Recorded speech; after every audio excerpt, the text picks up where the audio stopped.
ಬೆನ್ನ ಮೇಲೆ ಮಲಿಗೆ ಮಾಡುವಂತಹ ಆಸನಗಳು. ನೋಡ್ರಿ, ಎರಡು ಕಾಲುಗಳನ್ನು ಸ್ಟ್ರೇಟ್, ಕೈಗಳನ್ನು ಸ್ಟ್ರೇಟ್ ಮಾಡ್ಕೊಳ್ಳಿ. 30 ಡಿಗ್ರಿ ಎರಡು ಕಾಲುಗಳನ್ನು ಲಿಫ್ಟ್ ಮಾಡಿ. ಹಾಗೆ ಇರಿ.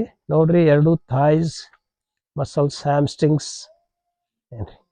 ಆಮೇಲೆ ಹೊಟ್ಟೆ ಈ ಭಾಗದಲ್ಲಿ ಆಗ್ತಾ ಇರುವಂತಹ ಒತ್ತಡವನ್ನು ಗಮನಿಸಿ. ಹಾಗೆ ಸ್ವಲ್ಪ ಹೊತ್ತ ಇರಬೇಕು.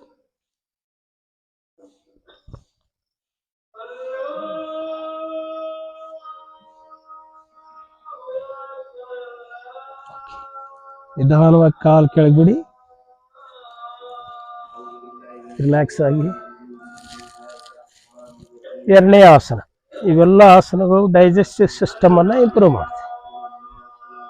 90 ಡಿಗ್ರಿ ಲಿಫ್ಟ್ ಮಾಡಿ, ಕಾಲನ್ನು ಮಡಿಸ್ಕೊಳ್ಳಿ. ಎರಡು ಕೈಗಳನ್ನು ಇಂಟರ್ಲಾಕ್ ಮಾಡಿ ಹೊಟ್ಟೆ ಒಳಗೆ ಜಕ್ಕೊಳ್ಳಿ. ಉಸಿರು ಬಿಡ್ತಾ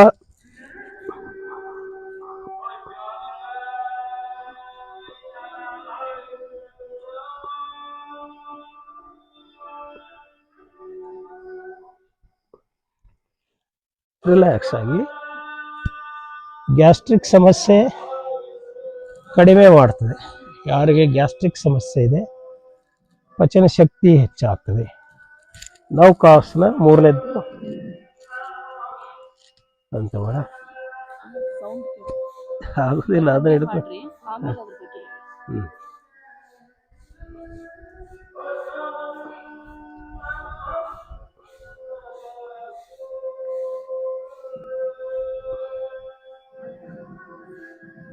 ರಿಲ್ಯಾಕ್ಸ್ ಆಗಿ.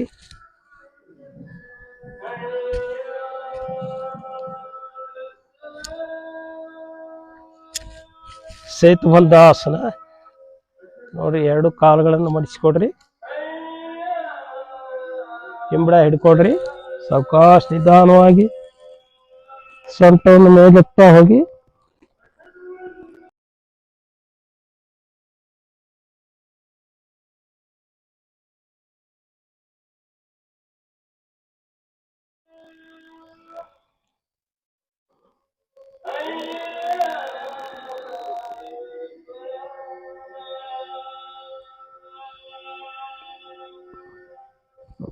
ರಿಲ್ಯಾಕ್ಸ್ ಆಗಿ.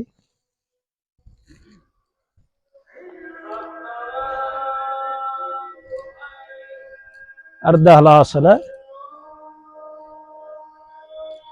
ಎರಡು ಕಾಲುಗಳನ್ನು 90 ಡಿಗ್ರಿ ಲಿಫ್ಟ್ ಮಾಡಿ. ಬ್ಲಡ್ ಅಲ್ಲಿಂದ ಸರ್ಕ್ಯುಲೇಟ್ ಆಗ್ತಾ ಇಲ್ಲಿ ಬರ್ತದೆ. ಪೆಲ್ವಿಕ್ ರೀಜನ್ ಅಲ್ಲಿ ಬ್ಲಡ್ ಸರ್ಕ್ಯುಲೇಷನ್ ಆಗ್ತಾ.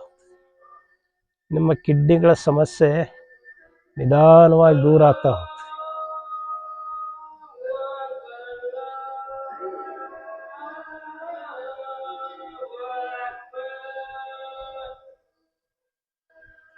ಕಾಲುಗಳನ್ನ ನಿಧಾನವಾಗಿ ಕೆಳಗೆ ಬಿಡೋಣ.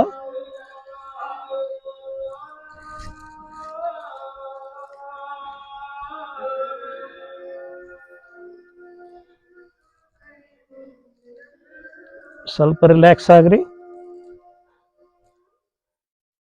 ಸರ್ವಾಂಗಾಸನ ಸರಿಯಾಗಿ ಬರೋರು ಮಾಡಿ. ಸರ್ವಾಂಗಾಸನ.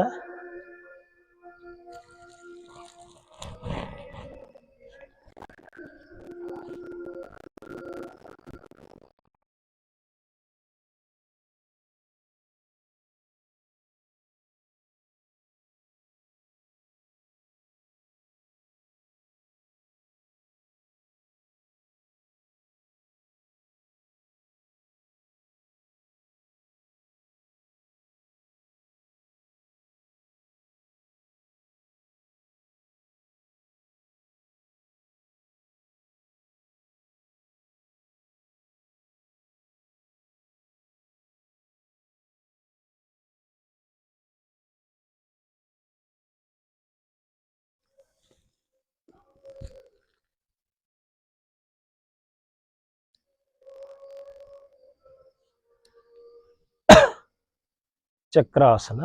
ಯಾರ್ಯಾರಿಗೆ ಚಕ್ರಾಸನ ಬರ್ತದೆ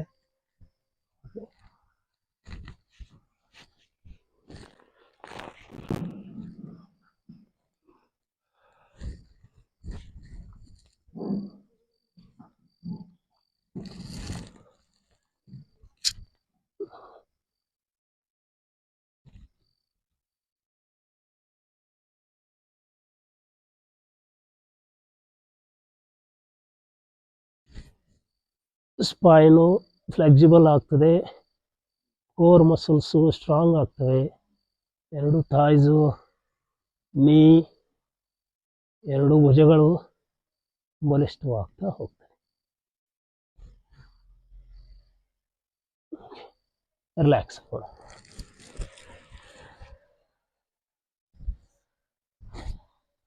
ಓಕೆ, ಮತ್ಸ್ಯಾಸನ.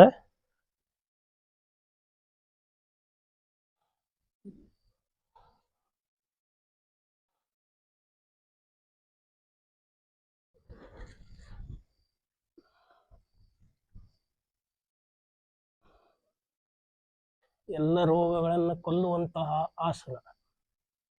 ನಿಮ್ಮ ಮುಖ ಮತ್ತು ಬ್ರೇನಿಗೆ, ಮೆದುಳಿಗೆ ರಕ್ತ ಪರಿಚಲನೆ ಸರಿಯಾಗಿ ಆಗ್ತದೆ. ಬೆನ್ನು ಸ್ಟ್ರೆಚ್ ಆಗಿ ಸೊಂಟ ಮತ್ತು ಬೆನ್ನು ನೋವುಗಳು ಕಡಿಮೆ ಆಗ್ತದೆ.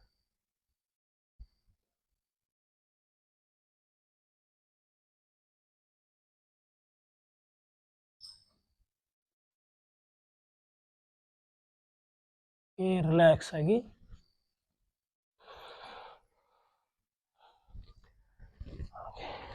ಮತ್ತೆ ಶವಾಸನ. ರಿಲ್ಯಾಕ್ಸ್ ಆಗಿ ಶವಾಸನ. ಓಕೆ, ಈಗ ಮಾಡಿದಂತಹ ಎರಡು ಮುಖ್ಯ ಆಸನಗಳು ಮಾಡಿ. ಒಂದು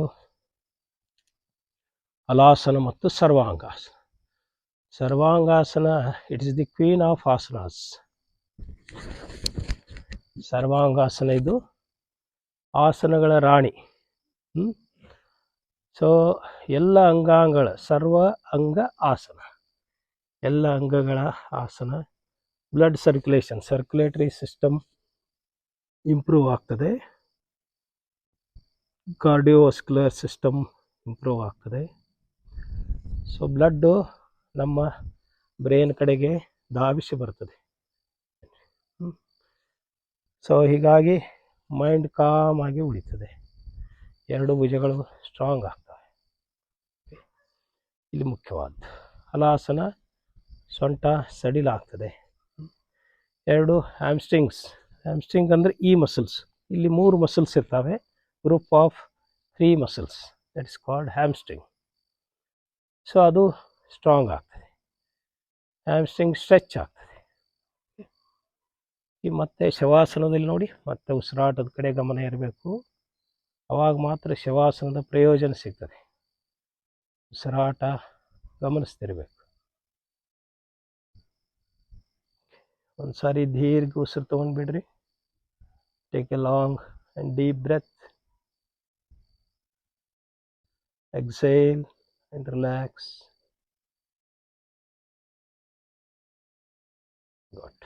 ಈಗ ಹೊಟ್ಟೆ ಮೇಲೆ ಮಲಗಿ ಆಸನಗಳನ್ನು ಮಾಡೋಣ. ನಿಧಾನವಾಗಿ ತಿರುಗಿ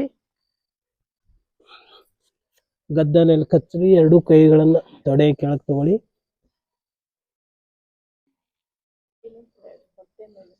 ಹೊಟ್ಟೆ ಮೇಲೆ ಮಲಗಿ ಮಾಡುವಂತಹ ಆಸನಗಳು. ಎರಡು ಕಾಲುಗಳನ್ನು ಲಿಫ್ಟ್ ಮಾಡಿ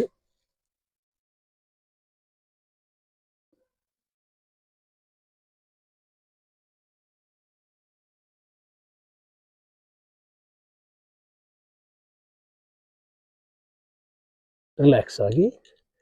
ಇದು ಯಾರಿಗೆ ಸಾಧ್ಯ ಇಲ್ಲ ಅವರು ಏಕಪಾದ ಶಲಭಾಸನ ಮಾಡ್ಬೋದು.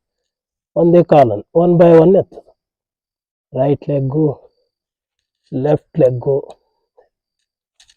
ಸೊಂಟ ಬಲಿಷ್ಠ ಆಗ್ತದೆ, ಹೊಟ್ಟೆ ಮಸಲ್ಸು ಸ್ಟ್ರಾಂಗ್ ಆಗ್ತವೆ, ಡೈಜೆಸ್ಟಿವ್ ಸಿಸ್ಟಮ್ ಇಂಪ್ರೂವ್ ಆಗ್ತದೆ.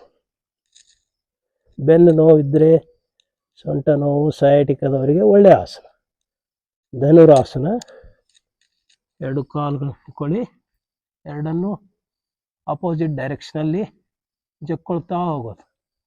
ಮುಖ ಮೇಲೆತ್ರಿ, ದೃಷ್ಟಿ ಆಕಾಶದ ಕಡೆಗೆ ನೋಡ್ರಿ. ಇದು ಕೂಡ ಬೆನ್ನು ನೋವು ಕಡಿಮೆ ಮಾಡುವಂತಹ ಆಸನ. ನೋಡಿ, ನಮ್ಮ ಸೋಲಾರ್ ಪ್ಲೆಕ್ಸ್ ನೆಲಕ್ಕೆ ಹತ್ತಬೇಕು. ಹೊಕ್ಕಳಿನ ಭಾಗ, ಮಣಿಪುರ ಚಕ್ರ, ನಮ್ಮ ಅಗ್ನಿ ಇಂಪ್ರೂವ್ ಆಗ್ತದೆ. ಹೊಟ್ಟೆ ಮಸಾಜ್ ಆಗ್ತದೆ. Okay, relax. ಇದರಲ್ಲಿ 3ನೇ ಆಸನ ಭುಜಂಗಾಸನ. ಒಂದೆರಡು ಕಾಲು ಸರಿಯಾಗಿ ಜೋಡಿಸ್ಕೊಳ್ಳಿ. ಭುಜಗಳು ವಿಶಾಲವಾಗಿರಲಿ. ನೋಡಿ, ಇಲ್ಲಿ ಲಂಗ್ಸ್ ಎಕ್ಸ್ಪಾನ್ಷನ್ ಆಗ್ತದೆ, ಉಸಿರಾಟದ ಕ್ರಿಯೆ ಸರಿ ಆಗ್ತದೆ. ಯಾರು ಅಸ್ತಮೆಟಿಕ್ ಇದ್ದಾರೋ, ಉಸಿರಾಟದ ತೊಂದರೆ ಇದೆಯೋ ಅವರು ಮಾಡಬೇಕು.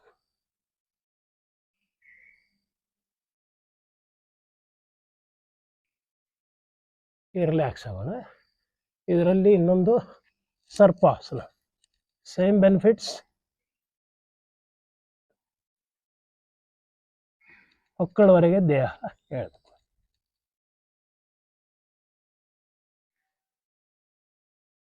ಓಕೆ, ರಿಲ್ಯಾಕ್ಸ್ ಆಗೋಣ. ಮಕರಾಸನ.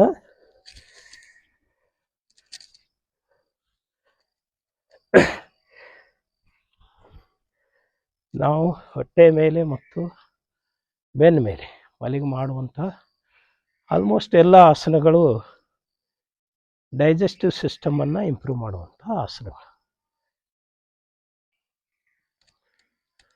ಆಸನದ ಮಧ್ಯೆ ಶವಾಸನ ಬಹಳ ಇಂಪಾರ್ಟೆಂಟ್. ಆಸನದ ಮಧ್ಯೆ ಅವಾಗ ರೆಸ್ಟ್ ಮಾಡ್ತಾ ಹೋಗಬೇಕು. ಸ್ಥಿರಂ ಸುಖಂ ಆಸನಂ. ಆಸನ ಮಾಡುವಾಗ ಸ್ಥಿರವಾಗಿರಬೇಕು, ಸುಖವಾಗಿರ್ಬೇಕು, ಹಿತವಾಗಿರ್ಬೇಕು, ನೋವಾಗಬಾರ್ದು. ಆ ರೀತಿ ಆಸನಗಳನ್ನು ಮಾಡ್ತಾ. ಮಕರಾಸನ.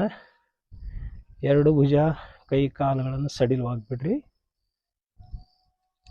ಉಸಿರಾಟದ ಕಡೆ ಗಮನ ಇರಲಿ.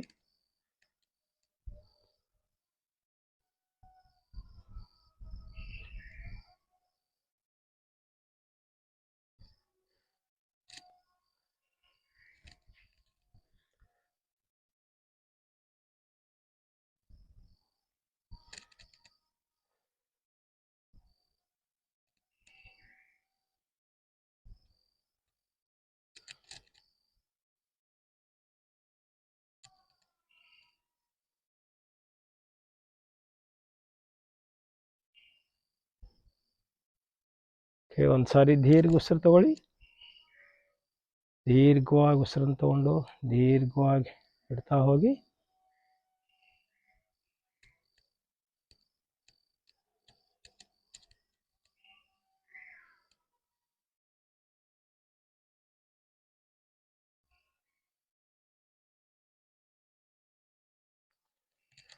ಮತ್ತೆ ಮುಂದಿನ ಆಸನಗಳನ್ನು ಮಾಡೋಣ.